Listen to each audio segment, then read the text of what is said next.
மாணவி பாலியல் வன்கொடுமை தொடர்பாக அமைச்சர் கோவி செழியன் பேட்டியளித்த காட்சிகளை பார்க்கலாம். அண்ணா பல்கலைக்கழகத்தில் நடந்த துரதிருஷ்டமான யாரும் எதிர்பாராத ஒரு அசம்பாவிதம் மாணவர்கள் மத்தியிலும் பெற்றோர்கள் மத்தியிலும் குறிப்பாக அரசின் கவனத்திற்கு கொண்டு வரப்பட்டது.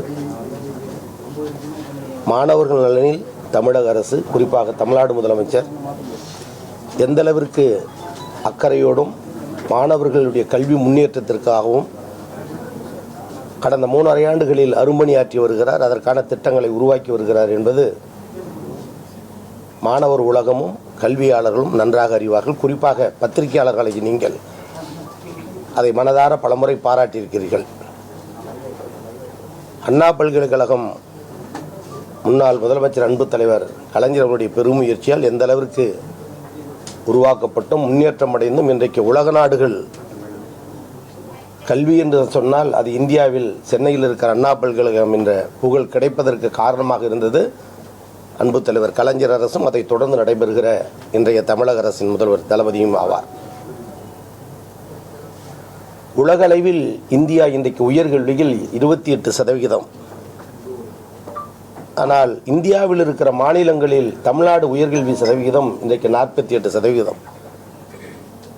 இதை இன்னும் உயர்வான இடத்தில் கொண்டு செல்ல வேண்டும் என்பதற்காக தான் தமிழ்நாடு முதலமைச்சர் அவர்கள் நான் முதல்வன் திட்டமும் புதுமை பெண் திட்டமும் தமிழ் புதுவன் திட்டமெல்லாம் கொண்டு வந்து இன்றைக்கு உயர்கல்வியை உயர்ந்த நிலைக்கு கொண்டு செல்ல முயற்சியிருக்கிறார். உயர்கல்வித்துறையில் எளிவனாகிய நான் பொறுப்பேற்றதற்கு பிறகு தமிழகத்தில் 4 மண்டலங்களாக பிரித்து திருச்சி, கோவை, மதுரை, சென்னை என்று 4 இடங்களுக்கும் சென்று ஆங்காங்கு இருக்கக்கூடிய பேராசிரியர் பெருமக்கள், மாணவர்கள் கல்வி கற்று பயிற்சி எடுக்கக்கூடிய தொழில் முனைவோர், தொழில் நிறுவனங்களை சார்ந்தவர்கள், இண்டஸ்ட்ரியல்ஸ், அதேபோல் 7.5% இடம் பிடித்து படிக்கக்கூடிய மாணவர்கள், மாற்றுத்திறனாளிகள், நான் முதல்வன் மாணவர்கள்,